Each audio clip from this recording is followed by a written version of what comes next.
All right. What's up? What's up? It's good to be back. It's real good to be back, to be recording.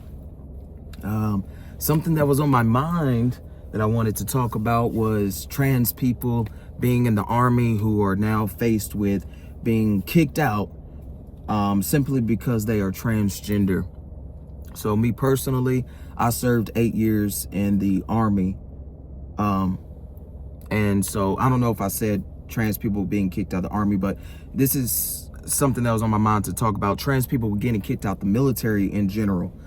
My heart goes out to all of the trans people who are being kicked out or forced out of the military at this time. Like I said, me being someone who served 8 years of my life in the Army, who put my life on the line, I was willing to risk it all for this country, for United States, and it didn't matter a specific. I wasn't looking at one type of people or one type of group of people to protect.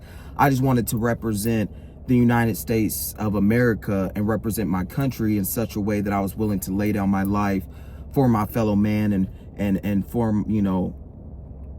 all brothers and sisters here on earth. I was willing to do that. It's something that has, joining the military has been within my family. It's been generation to generation to generation. And I felt a strong calling towards it, whenever I was 18 years old. I felt a calling towards it, and so I joined. And I served 8 years of my life in the Army. I've been overseas, and I've experienced parts of the world that I never would have fathomed that I would. And so my heart truly, my heart goes out to all of the trans people. If any trans people end up seeing this video who also are veterans, who also serve in the military at this point in time, or are being faced with being persecuted because they're transgender and being kicked out of the Army. Being kicked out of the Army simply because of how they identify, not because they lack the experience, not because they lack the knowledge, not because they are not capable of doing the job that they have likely done for years, but being kicked out simply due to their identity. Wow. My heart goes out to you. I'm sending prayers to you. I'm wishing for you to if you're having rough nights or stormy days, I'm just praying that you have peace at some point or another. Peace come over your mind and your heart, because I think it's terrible what's being done to our transgender soldiers, airmen, anyone who is in the military, like I said, that is trans and being kicked out, being persecuted simply because of their identity. Man, that's cold. That's cold-blooded. And it made me think about some things. How could, in the military, it's less than 1% of people. Less than 1% of Americans even join the military. Let's just get that straight. Less than 1% of Americans choose to sign the dotted line and risk it all for the country as a whole. Less than 1%. And also, less than 1%, and we could, if somebody wants to find the actual numbers, be my guest. But less than 1% also are transgender. So I think it's messed up how, once again, here the government is picking on two of the minority groups. Out of all Americans, they're picking on two of the minority groups. One, service members, veterans. They're picking on a minority group, and then they're picking on transgender people. Picking on transgender people and saying, well, if you're in this minority group and this one, you need to get out. You need to get out. I think that is so messed up. That is so petty. That is so small-minded. That is so closed-minded. I mean, you can only imagine how many transgender people have served in the military who have put their lives on the line, who have sacrificed time with their families, sacrificed themselves, their actual lives, sacrificed to put it on the line to be able to represent the country and fight for the country, fight for what, whatever we're fighting for at the time. There's been many wars, right? But to think that they're just not worthy all of a sudden, they're not worthy enough to be in the military. These lawmakers and these politicians, it's just crazy to think, how many of them have actually served? How many of them have actually signed the dotted line? And I know there have been some. I'm not saying that none of them have, but look at the ones who are in positions right now. How many of them? How many of those lawmakers, how many of them have actually put their lives on the line and said, I'm going to serve this country? But yet they want to make the decision to choose this minority group, this specific minority group who identify as one gender or the other versus what they were born. They're going to decide they don't deserve to, they don't have what it takes to be in the military. Those folks. And again, we're talking about trans folks who have likely been in the military for years now, and doing their jobs exceedingly well. Because if they weren't, they would have had an Article 15 to get kicked out for some other reason already. And there's people out there who will say, oh, being trans, that's a mental illness and this.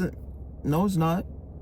You having such a closed, a short-circuited mind where you can't fathom that being somebody that was born into one gender but completely does not identify with it, does not relate to it at all, and they decide to join the military. You can't fathom that that's a possibility, that someone could be like that and decide to serve their country, decide to risk their lives. It's like, that's the real mental illness. Someone who just can't fathom it.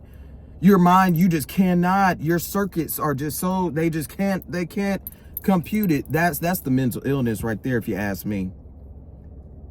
Like, let's just be real. Because I know me personally, I went through my time in the military just fine. Just fine. I served my time overseas just fine.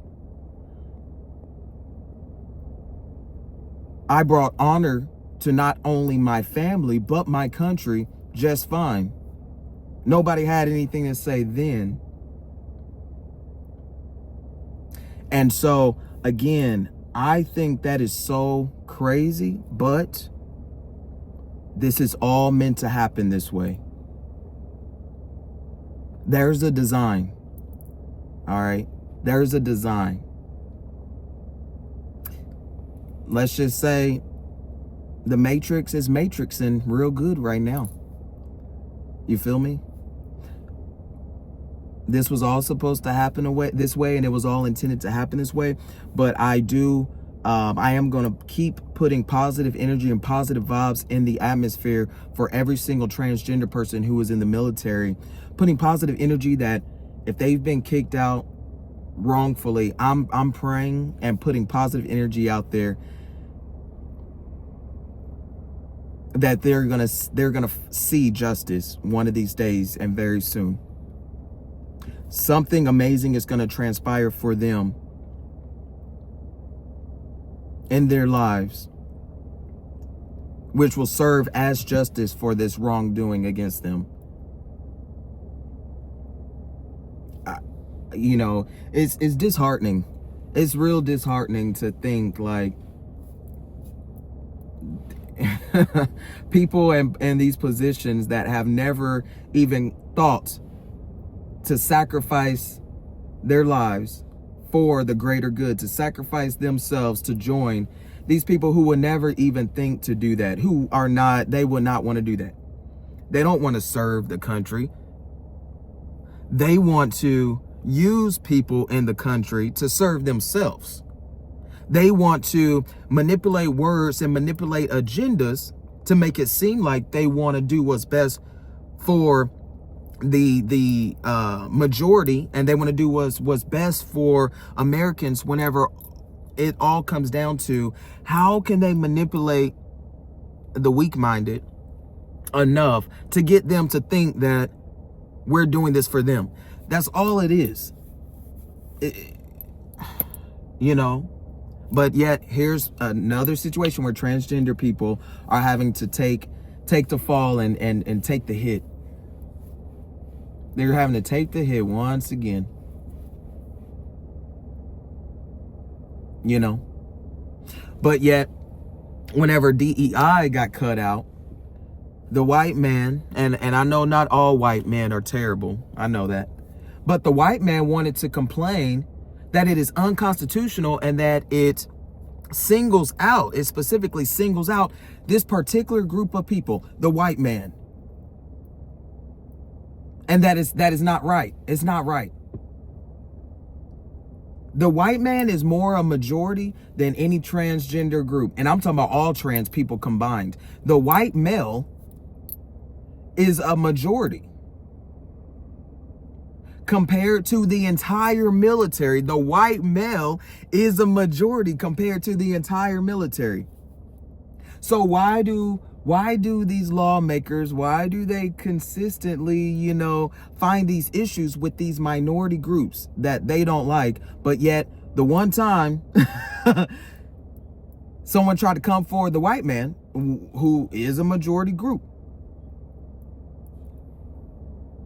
Hence, talking about DEI specifically because it's something that is recent that has happened. They try to come and say, hey, no, that's not fair to the white man. Y'all are causing us not to be able to get the jobs that our friends said that we were going to get. So DEI got pulled back. That's crazy. That's crazy how shit got manipulated like that.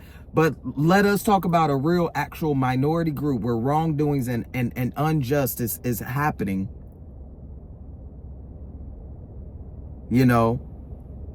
Where things that are completely unfair are happening, and they want to say, no, that's constitutional and that needs to happen, and that's right.